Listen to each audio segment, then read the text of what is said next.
Hello बच्चों, welcome to focus classes. तो आज इस क्लास में हम स्टार्ट करने जा रहे हैं क्लास 9th फिजिक्स। हाँ जी, फिजिक्स के बारे में बात कर रहे हैं। फाइनली फिजिक्स का टर्न आ ही गया।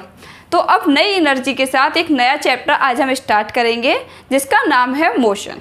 बहुत सारे बच्चों को दिक्कत रहती है कि अब मोशन मतलब जो फिजिक्स होती है, फिजिक्स में थियोरेटिकल पोर्शन तो हम आराम से कर लेते हैं क्योंकि भाई बचपन से रटते आए हैं, लेकिन यार ये न्यूमेरिकल वगैरह में बहुत दिक्कत होती है। कैलकुलेशन नहीं होती कि हाँ कौन सा फॉर्मूला लगना है, याद ही नहीं रहता है, कौन सी चीज़ कहाँ लगानी है, कुछ समझ ही नहीं आता है। और याद आ जाए तो फिर उसकी ऐसा यूनिट हमें नहीं पता चलती कि कहाँ पर हमें क्या लगाना है। तो आज इस चैप्टर में हम ये सब कुछ चीज़ें स्टार्ट करेंगे। आज हम सिर्फ ना ज़्यादा नहीं पढ़ने वाले, सिर्फ एक इंट्रोडक्शन करेंगे कि इस चैप्टर में क्या क्या पढ़ेंगे। ठीक है, न्यूमेरिकल पोर्शन जो आपके आएंगे मोस्टली इस चैप्टर के, वो आएंगे हमारे नेक्स्ट क्लास से, जिसमें आपको जितना हो सके एनसीईआरटी की तो मोस्टली सारी क्वेश्चंस करा दिए जाएंगे। अगर आपको एक्स्ट्रा भी कोई पूछने हो, अगर आपको लग रहा है आप कहीं और से प्रैक्टिस करते हैं, तो आप वो कमेंट बॉक्स में कमेंट कर दें और कोशिश करूँगी मैं सबके आंसर आपको दूँ। ठीक है, तो आज हम स्टार्ट करने वाले हैं मोशन। मोशन क्या है आप बताओ? मोशन आप क्या बोलेंगे? आपकी नज़रों में मोशन क्या चीज़ है? तो देखो, मोशन क्या है? अगर कोई भी ऑब्जेक्ट या थिंग, ठीक है, वो मूवमेंट कर रही है रेफरेंस पॉइंट के रिगार्डिंग, इसका मतलब क्या है कि अगर लाइक मैं हूँ और मैं यहाँ पे खड़ी हूँ, मैं बोर्ड के पास तक जा रही हूँ, ठीक है, तो ये क्या हुआ? मेरा रेफरेंस पॉइंट हुआ और मैंने क्या किया? मोशन किया, जिसमें क्या किया? मैंने मूवमेंट किया, जिसके थ्रू मैं क्या बोर्ड के पास तक पहुँची। अब ये मार्कर है, मार्कर अगर यहाँ पे रखा हुआ है तो क्या मैं इसको ऐसे ही बिना उठाए बिना मूव किए क्या इसको उठा सकती हूँ? ऑब्वियसली नहीं उठा सकती। लाइक अभी मार्कर टेबल पे रखा है, ठीक है, तो मार्कर क्या हुआ? मेरा रेफरेंस पॉइंट हुआ, जिसके अकॉर्डिंग मैं क्या करूँगी? मूवमेंट करूँगी, तो वो मेरा क्या होगा? मोशन होगा। इसी को बोलते हैं हम मोशन। किसी एक रेफरेंस पॉइंट के अकॉर्डिंग या किसी एक रेफरेंस पॉइंट के रिगार्डिंग जो हम मूवमेंट कर रहे हैं उसे हम क्या बोलेंगे? मोशन। तो चलो अब आते हैं हम डेफिनेशन पे। डेफिनेशन क्या है इसकी? An object is said to be in motion when its position change. अब जैसे जब मार्कर वहाँ रखा था, पहले मैं यहाँ खड़ी हुई हूँ तो मेरी स्टैंडिंग पोजीशन, रेस्ट पोजीशन कहाँ है? यहाँ पर है, लेकिन मार्कर मेरा इतनी एक हाथ की दूरी पर है, तो वहाँ तक मैं उठाने जाऊँगी, तो वो क्या किया मैंने? अपनी जो रेस्ट पोजीशन थी वहाँ से मैंने मूवमेंट किया, एक मोशन किया, जिसके बाद मैंने उसको उठाया। ठीक है, तो वो क्या हुआ? मेरा पोजीशन मैंने चेंज की। ठीक है, तो इसमें क्या? An object is said to be in motion when its position change. इसकी पोजीशन क्या हो रही है? चेंज हो रही है continuously with respect to stationary object. Continuously with respect to its stationary object. इसका मतलब क्या है? जहाँ पर मेरा मार्कर रखा है वहाँ तक मैं इसे मूवमेंट किए बिना नहीं पकड़ सकती। मैं यहाँ खड़ी हूँ, ओके, मेरा मार्कर वहाँ रखा है, तो मेरे को सिर्फ इतनी पोजीशन चेंज करने से मैं नहीं उठा पा रही हूँ, तो मुझे तब तक अपनी पोजीशन चेंज करनी है जब तक मैं उस चीज़ को ना गेन कर लूँ। ओके, तो जब तक मैं किसी चीज़ को ना ले लूँ तब तक मुझे क्या करनी पड़ेगी? अपनी पोजीशन चेंज करनी पड़ेगी। तो जो मार्कर है या जो चीज़ मैं लेने वाली हूँ वो क्या हुई? मेरी स्टेशनरी पोजीशन हुई, और मैं उसके रिगार्डिंग क्या कर रही हूँ? अपनी पोजीशन चेंज कर रही हूँ, तो वो क्या हुई बताओ? वो हुआ motion. Respect to stationary object takes a reference point. तो आपको समझ में आ गया होगा रेफरेंस पॉइंट क्या है। लाइक एक आपका दोस्त है जो आपके अपने घर में बैठा हुआ है। कहाँ पर है? घर पर बैठा हुआ है। अच्छा सा घर बना देते हैं, चलो। वो अपने घर पर है, आप कहीं मार्केट में हैं। कहाँ पर है आप? मार्केट में। अगर आपको उससे मिलने जाना है, उसके घर वालों ने बोल दिया कि तू घर से नहीं निकलेगा, तो यहीं पे रहे। लाइक आप मानो आप 9th क्लास में हो, 8th का रिजल्ट आया आपका, उस रिजल्ट अच्छा नहीं आया, आप उससे मिलना चाहते हो कि मिल लें, तो आपको उसको कॉल करते हैं कि भाई आजा चल मिल लेते हैं, लेकिन वो बोलेगा यार घर वाले नहीं निकलने दे रहे, रिजल्ट इतना गंदा आया है ना, तब से घर में बांध के रख रखा है, तू ही आजा मुझसे मिलने। ठीक है, तो आप क्या करोगे? भाई सिंपैथी आ रही है, चलो मिल ही लेते हैं, जाके क्या हाल है उसके देख लेते हैं। और कुछ होंगे वो क्या बोलेंगे? चल यार देख के आते हैं उसकी क्या हालत है, मज़े लेते हैं उससे जाके। तो वो क्या हुआ? हम उसके घर तक जाएंगे। जैसे इसका घर है हमारा 10 किलोमीटर, सॉरी 1 ही बहुत है तुम्हारे लिए, 1 किलोमीटर, 1 किलोमीटर की दूरी पर है। तो आप यहाँ से जब यहाँ तक मूवमेंट करेंगे इससे मिलने जाने के लिए, तो ये क्या हुआ आपका यहाँ पे रेफरेंस पॉइंट हुआ, ठीक है। और आप क्या हुई, वो ऑब्जेक्ट हुई जो अपनी पोजीशन चेंज करेंगे। तो जब हम यहाँ से अपने दोस्त के घर तक पहुँच जाएंगे तो इसे बोलेंगे हम मोशन। अब मोशन के बाद आता है हमारा फिजिकल क्वांटिटीज़। तो फिजिकल क्वांटिटीज़ क्या है? फिजिकल क्वांटिटीज़ वो क्वांटिटीज़ होती हैं जिनके मेज़रमेंट से हम मेज़रमेंट बता सकें। इन द सेंस, अब जैसे कि आप हो, आपके घर पे कोई आपका गेस्ट आया है, आप बोलते हो मतलब आपके कॉलोनी में या फिर आसपास कोई शॉप होती है इसका, आप बोलते हो अभी रुको 5 मिनट रुको, मैं छोटू की दुकान से कोल्ड ड्रिंक लेके आ रहा हूँ, आप ऐसा बोलते हो। तो उसे तो नहीं पता ना छोटू की दुकान कितनी दूर है, नहीं पता।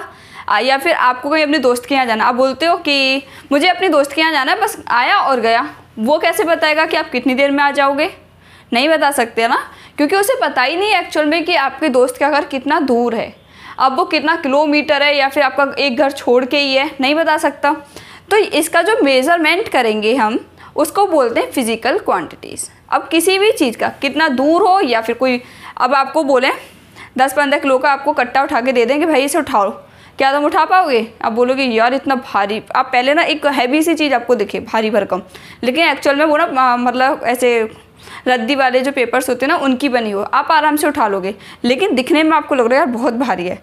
लेकिन अगर हमने आपको उसका तभी वेट बता दिया कि इसका इतना वजन है, 2 किलो का भी है ना, उठा लियो, आप 1 मिनट 1 हाथ में उठा के लेके आ जाओगे। क्यों? क्योंकि आपको उसका वेट पता है, आप आराम से उसको उठा सकते हो। लेकिन अगर भारी लग रहा है ना, आप उसको ट्राई भी नहीं करना चाहोगे, बोलोगे यार मेरे से उठेगा ही नहीं, मैं क्यों उठाऊँ इसे, ऐसा बोलोगे ना। तो वो अगर इन सब चीज़ को जो हम मेज़र कर रहे हैं उसको बोलते हैं हम इसकी फिजिकल क्वांटिटी। क्लियर है? अब फिजिकल क्वांटिटीज जो होती हैं, all those quantity which can be measure, जितनी भी क्वांटिटीज़ हैं उनको हम मेज़र कर सकें उसे क्या बोलेंगे हम? Physical quantities. एग्जाम्पल, लेंथ, मास, टेम्परेचर, फोर्स, ये सब क्या है इनकी फिजिकल क्वांटिटीज़। अब फिजिकल क्वांटिटीज़ 2 टाइप की होती हैं, एक होती है स्केलर क्वांटिटी, एक होती है वेक्टर क्वांटिटी।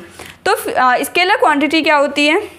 स्केलर क्वांटिटीज़ वो क्वांटिटीज़ होती हैं, अब अगर हम इनमें डिफरेंस करके बताते हैं तो they are not depend on direction. Scalar quantity कभी भी डायरेक्शन पर डिपेंड नहीं करेंगी। इसका एग्जांपल आपको बताएंगे, पहले डिफरेंस देख ले। They are depend on magnitude, ये सिर्फ और सिर्फ मैग्नीट्यूड पर डिपेंड करती हैं। सेकंड, वेक्टर जस्ट अपोजिट होते हैं, they are depend on direction, ये डिपेंड करेंगे डायरेक्शन पर। और they are also depend on magnitude, ये किस पे कर रहे हैं?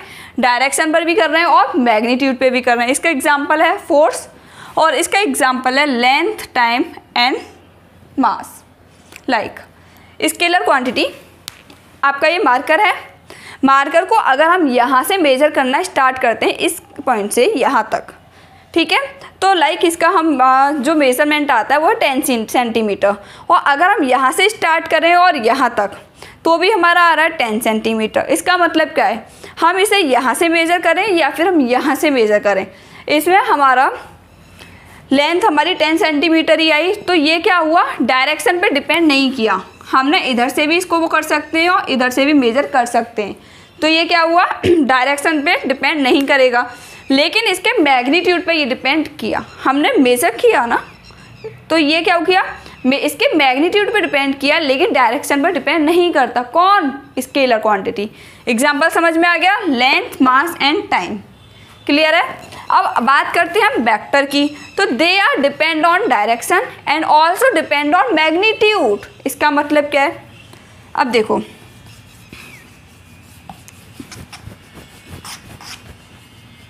लाइक आपके घर पे, अब देखो जैसे मौसम चेंज हुआ है, मौसम चेंज करने पे हम क्या करते हैं? अपने रूम की शिफ्टिंग करते हैं, सामान की शिफ्टिंग किस टाइप से करेंगे?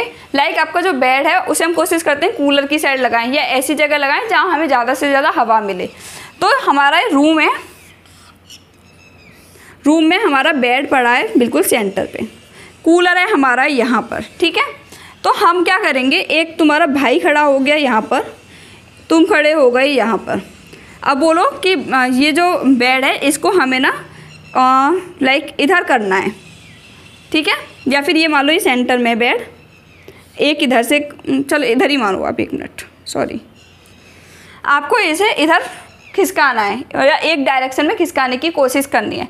आप एक वजन दे रहा है, यहाँ पे फोर्स लगा रहा है 6 न्यूटन का, एक लगा रहा है 10 न्यूटन का, ठीक है। दोनों अगर अपोजिट डायरेक्शन से क्या कर रहे हैं, फोर्स लगा रहे हैं, तो क्या लगता है ये मूवमेंट उतना करेगा जितना आप चाह रहे हैं? बताओ, नहीं कर पाएगा। क्यों? क्योंकि इसको ज़रूरत है मैग्नीट्यूड की और ऑल्सो फोर्स की, यानी कि डायरेक्शन की। तो अगर आप जो अपोजिट डायरेक्शन में खड़े होके फोर्स लगा रहे हैं तो वो इतनी आसानी से यहाँ नहीं पहुँचेगा। लेकिन अगर आप क्या कर रहे हैं, अब आप मूवमेंट करके पहुँच गए इसी के पास में, ठीक है। आपने भी यहीं से फोर्स लगाना स्टार्ट किया 10 न्यूटन का। अब क्या करेंगे, आराम से मूव कर जाएगा, चलेगा एक डायरेक्शन में। तो ये क्या किया, इसने डायरेक्शन पे भी डिपेंड किया और साथ में आपने कितना फोर्स लगाया इसका मैग्नीट्यूड भी डिपेंड किया। तो ये क्या हुआ हमारा vector quantity, that is vector. Example है फोर्स। जो वेक्टर क्वांटिटी होती है हम उसे जनरली लेटर से रिप्रेजेंट करते हैं ऐसे फोर्स, और इसके ऊपर वेक्टर रिप्रेजेंट करने के लिए लगाते हैं हम ये साइन, सॉरी साइन रिप्रेजेंट करने, साइन जो रिप्रेजेंट करते हैं ये करते हैं डायरेक्शन के लिए। और जो हमारी स्केलर क्वांटिटी होती है इन्हें हम सिंपली लिखते हैं लाइक टाइम है तो हमने टाइम टी को ऐसे रिप्रेजेंट किया, मास को हम ऐसे रिप्रेजेंट किया एम से, लेंथ को हमने एल से रिप्रेजेंट किया। लेकिन फोर्स को हमने इसकी डायरेक्शन के साथ रिप्रेजेंट किया क्योंकि फोर्स क्या है, वेक्टर क्वांटिटी है। क्लियर? तो दोनों आपको समझ में आ गए, स्केलर क्या है और वेक्टर क्या है। अब इसके बाद आता है सिस्टम ऑफ यूनिट्स। तो यूनिट्स के सिस्टम क्या है इसकी बात करते हैं। Measurement of physical quantities, physical क्या थी जो हमने अभी पढ़ के आए हैं, which are expressed in term of unit. जो हम फिजिकल क्वांटिटी को रिप्रेजेंट कर रहे हैं किसकी टर्म में, यूनिट्स की टर्म में। Which are standard value, which are standardized value. जो वैल्यू इनकी कैसी होगी कि स्टैंडर्डाइज्ड होगी। स्टैंडर्डाइज्ड का मतलब क्या होता है, आपके घर में अगर 2 किलो का, मतलब आपसे बोला जाए कि 2 किलो मटर लेके आ, तो आप 2 किलो ही लाओगे। जो आपने बोला वही सब्जी वाले ने समझा तो आपको 2 किलो उसने वेट करके दे दी। अगर आप यहाँ से किसी और सिटी में जाते हैं, आप वहाँ पे जाके बोलते भाई 2 किलो मटर दे दे, तो वो भी उतनी ही मटर देगा, क्योंकि 2 किलो का मतलब जो है स्टैंडर्डाइज का मतलब होता है जो हम मान रहे हैं या जो हमारी सिटी में माना जा रहा है, जो हमारे कंट्री में माना जा रहा है, वही ऑल ओवर वर्ल्ड में माना जा रहा है। सभी कंट्री में हम वही चीज़ें रिप्रेजेंट करते हैं। अगर हम वेट है या मास है उसे हम किलो में रिप्रेजेंट कर रहे हैं, किलोग्राम में, ठीक है। तो ये क्या हुआ, मास की ऐसा यूनिट हुई किलोग्राम। क्लियर है? तो अगर आप इंडिया में अपने गांव में रह के ये बोल रहे हैं, अपनी कॉलोनी में रह के ये बोल रहे हैं, अपने घर पे रह के ये बोल रहे हैं, अपने सिटी में रह के बोल रहे हैं, अपनी कंट्री में रह के बोल रहे हैं और अपने वर्ल्ड में रह के बोल रहे हैं, हर जगह मास को हम किलोग्राम में ही रिप्रेजेंट करेंगे। तो वो क्या सबके लिए वैलिड हो गई कि हाँ भाई सबको इसी में ही इसको रिप्रेजेंट करना है। तो ये क्या हुई, इसकी एसआई यूनिट हो गई। एसआई का मतलब होता है international system of unit. Internationally all over world में जो चीज़ हम मान रहे हैं। अब एग्जांपल लेंथ है, तो लेंथ को हम किस में रिप्रेजेंट करते हैं, किलोमीटर में, मीटर में या सेंटीमीटर में। बहुत छोटी यूनिट होगी, मतलब बहुत कम मेजरमेंट होगा तो सेंटीमीटर। मास है किलोग्राम एंड ग्राम। आप अपना वेट किस में चेक करते हो, किलोग्राम में चेक करते होंगे, ग्राम में तो नहीं होंगे आप। तो ये क्या हुआ, मास। टाइम, जैसे अगर टाइम को हम रिप्रेजेंट करते हैं लाइक अगर आपके फादर, आपके स्कूल का जाने का टाइम हो रहा है, आप बोलते, आपके पापा जी बोलते हैं बेटा 10 मिनट 1 घंटे में आ रहा हूँ, मैं भी तुझे छोड़ के आता हूँ, रुक जाओ। आप बोलते हो पापा मेरे स्कूल 10 मिनट में मैं लेट हो जाऊंगा, जाने नहीं देंगे अंदर मुझे, स्कूल वाले तो भाई जाने नहीं देते 1 मिनट भी लेट हो तो आप क्या बोलोगे, मैं लेट हो रहा हूँ, मुझे जल्दी जाना है 10 मिनट। 10 मिनट क्या टाइम को बता रहे कि हाँ आपके पास कम टाइम है, आपको जल्दी जाना है। फिर इसके बाद सेकंड और कम टाइम के लिए। इसी तरह temperature kelvin and Celsius. Clear है? अब ये सारी इसकी ऐसा यूनिट है जो ऑल ओवर वर्ल्ड में मानी जाती है। क्लियर? अब चलो आज इस चैप्टर का आपका एक इंट्रोडक्शन हो गया कि आपको इसमें क्या क्या पढ़ना है। अब इसके बाद जो हम कल से क्लास लेंगे वो आएगा पूरा न्यूमेरिकल पोर्शन। न्यूमेरिकल पोर्शन में क्या, जैसे इसमें आएगा आपका डिस्टेंस, फिर डिस्प्लेसमेंट, फिर वेलोसिटी, फिर एक्सीलरेशन। ये सब वो टर्म्स हैं जिन पे आपको न्यूमेरिकल सॉल्व करने होंगे। ठीक है? तो आई होप आपको आज की क्लास अच्छी लगी होगी और समझ में आ गई होगी बेटर तरीके से। So thank you so much for watching my video and please like, share and subscribe. Thank you.